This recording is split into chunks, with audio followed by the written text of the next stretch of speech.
Skylar, call an ambulance right now, please. Well then, I'll be heading home. Huh? What are you thinking? Your husband has just collapsed.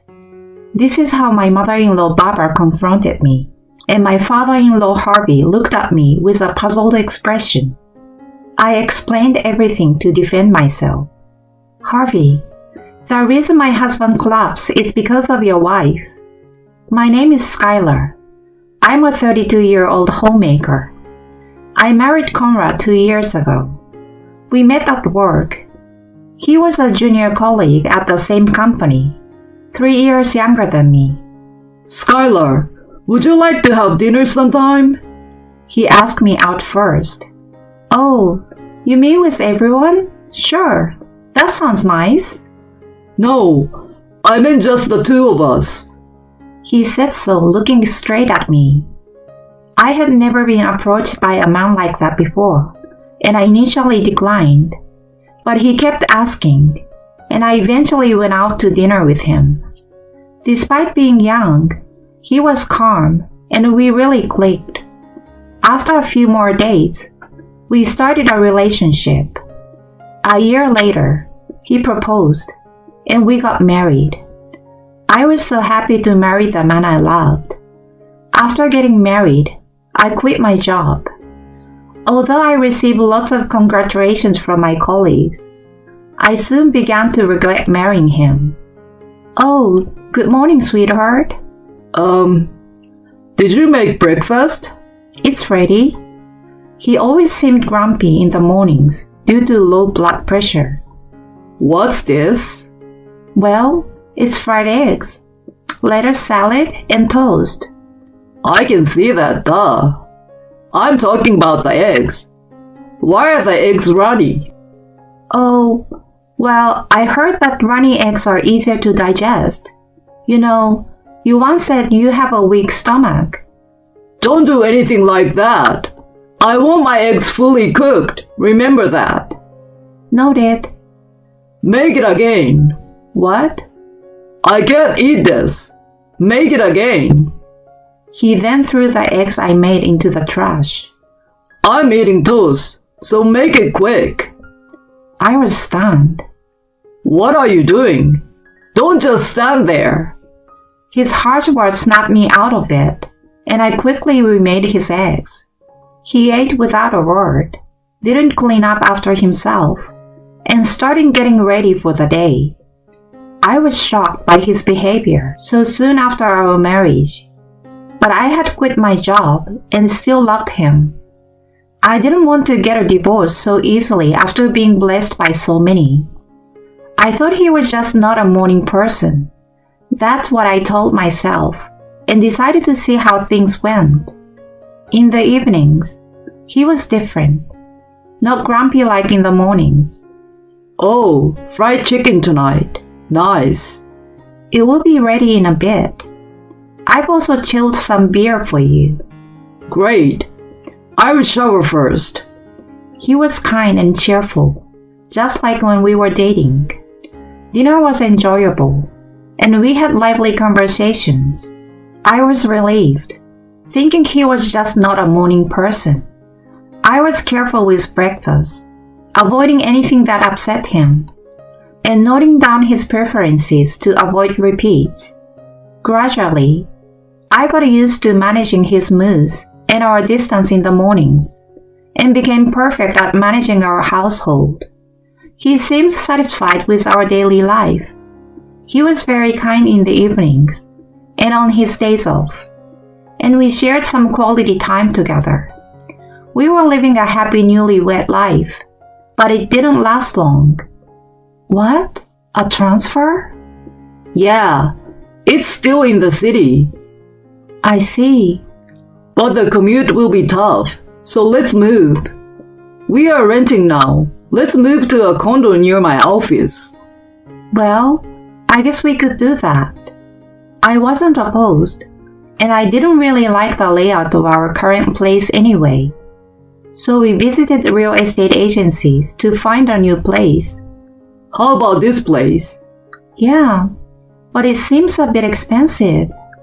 But it will make our lives more comfortable, right? Plus, it has a great kitchen. It will be easier for you to cook. That's true. Let's go for it then. And that's how we decided on our new place. The new place was as comfortable as my husband said it would be. The new kitchen was super easy to use and made cooking a lot of fun. My husband's commute was shorter now, so he got to sleep in later, which made him less grumpy in the mornings. I was really glad we chose this apartment. However, a new problem arose. Skylar, I'm here. Barbara, what brings you here all of a sudden? What? Do I need a reason to come here? No, that's not what I meant. Then there's no problem. Can you make me some coffee right away? Saying this, my mother-in-law walked into the living room and plopped down on the sofa. I reluctantly made her coffee and served it to her. Where are the cookies to go with the coffee? I don't have any right now. Why not? You should always have some on hand. Well, but you came over unexpectedly. Oh, stop making excuses. If you don't have any, go out and get some. What are you waiting for? Chop, chop. Yes, right away. I had no choice but to drive out and buy cookies.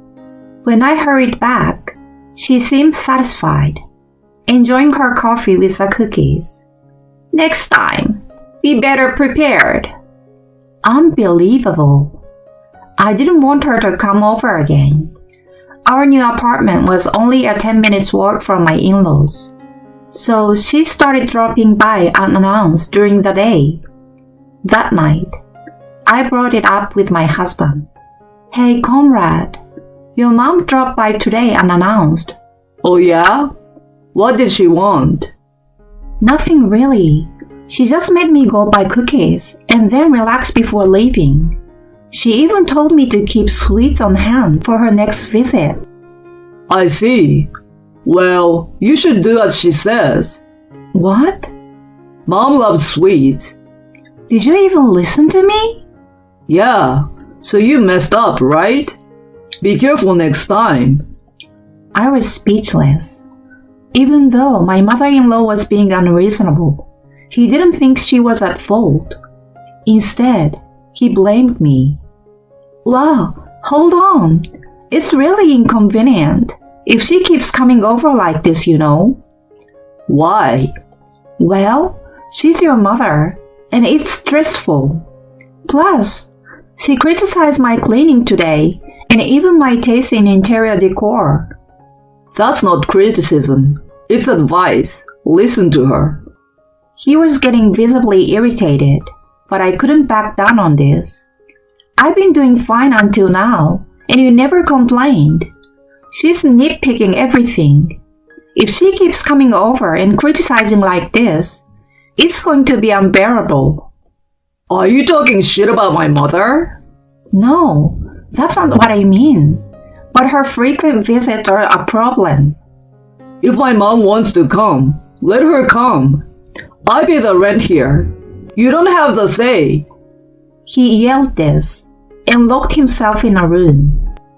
I was just trying to discuss his mother, but now even he was against me. I was feeling very anxious about our future. And the next day, she came over again.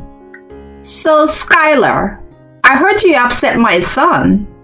You're such a terrible daughter-in-law. He cares about me much more than you do.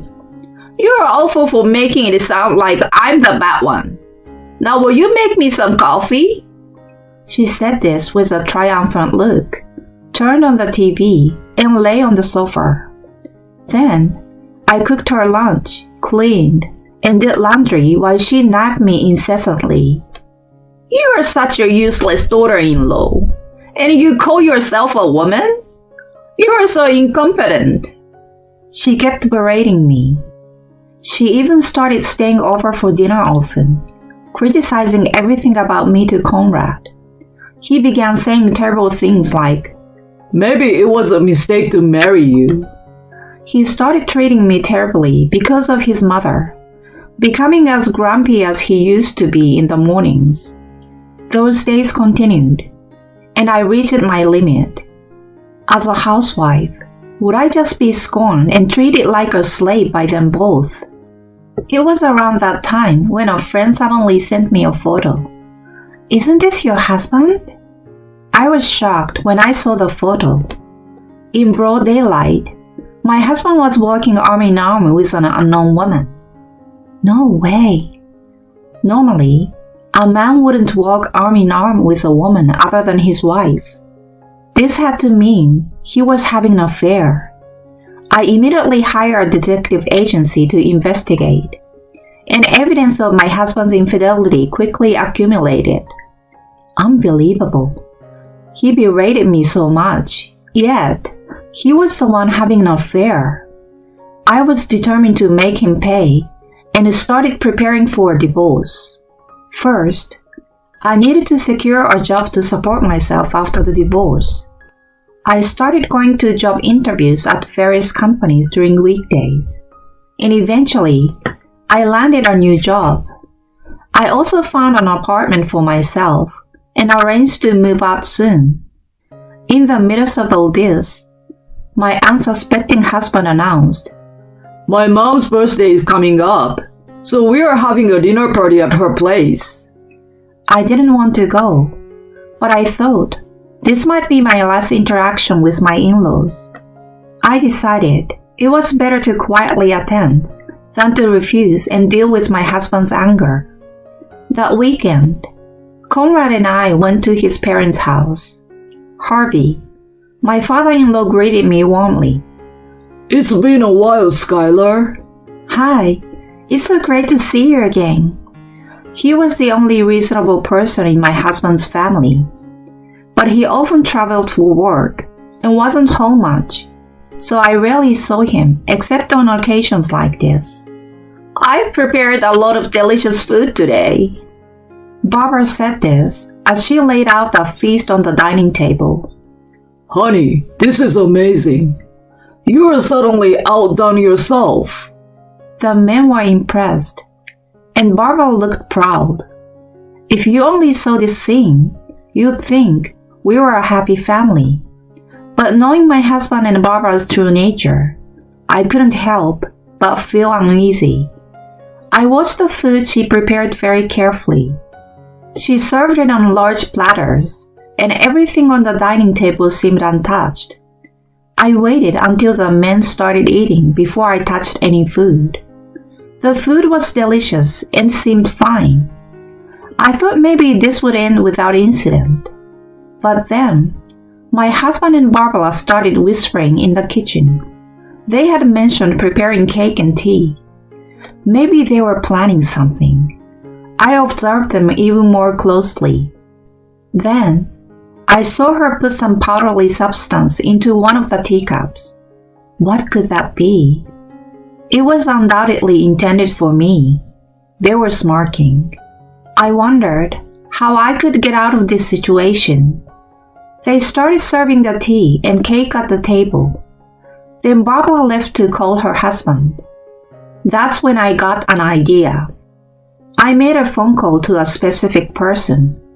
Conrad looked at his phone, which was in his pocket, and said, I need to take this work call. Before stepping away, I quickly switched my tea with his. He returned with a puzzled look. What's wrong? That was a quick work call. Oh yeah, just a quick check. He tried to play it off, but he didn't know that the call was from me. I had changed the name and icon of my app to his mistress' name and picture. He thought the call was from her. It was just a temporary ruse to get him away from the table, and it worked. Soon after, my in-laws came back to celebrate Barbara's birthday with cake. The cake seems untampered with, so I ate it. I pretended everything was normal and sipped my tea slowly. My husband and mother-in-law watched me with smirks, probably expecting something to happen soon. But after a few minutes, the unexpected happened to my husband. It hurts. He suddenly collapsed, clutching his stomach. What's wrong, Conrad? What's happening? Conrad, are you okay? They were both shocked. My husband, in a faint voice, murmured. Why me? Barbara, rushing to my husband, turned to me and said, Skylar, call an ambulance right now. I was astounded at her audacity after she had set something up herself. Well then, I will be heading home. What? What are you thinking? Your husband had just collapsed. She confronted me like that. Harvey looked puzzled, said, I will call an ambulance. He hurried to call, and then turned to me asking, Why would you say something like that? He's your husband. Are you going to abandon him? Exactly. You heartless woman. The worst daughter-in-law ever. She took advantage of her husband's accusation to berate me even more. I explained everything to defend myself. Harvey, the reason my husband collapsed is because of your wife. What? He was shocked. Barbara, looking flustered, said, What are you talking about? I ignored her reaction and continued explaining to Harvey. I saw her putting some powdery substance into one of the teacups. The cup was then placed in front of me. I had a bad feeling, so I switched it with my husband's cup. Then he collapsed like this. Barbara, did you put a large amount of laxative in it? She looked shocked as I said this. Harvey glared at her and demanded an answer. Is that true? Why would I do something like that? She's lying. Then let's call the police and have them investigate. The police? Yes. Intentionally administering a laxative can be considered assault. It's a serious matter that could involve the police. I didn't know that. She inadvertently slipped up. Harvey and I didn't miss her admission. You just admitted to putting the laxative in. Why would you do such a thing? Well, Harvey, your wife and son have been bullying me terribly. What? I have recordings of some recent incidents on my voice recorder. Please listen to them later. You will understand how they've been harassing me and why they might have spiked the tea. He sighed in disbelief. She then turned her anger on me. How did you manage to switch the cups? My son was supposed to be watching. That was easy. I called him, pretending to be his mistress. What? My son is having an affair? She clearly didn't know. Harvey was speechless. I have pictures as evidence. I planned to divorce him after today's meal, but I didn't know you two were planning something so awful. I'm glad I was cautious. Don't worry. I will make sure you both face the consequences. I left their house, hearing Harvey's angry voice at Barbara. An ambulance passed by, likely taking my husband to the hospital. A few hours later, Harvey contacted me. He apologized for what happened at the birthday party and discussed the future.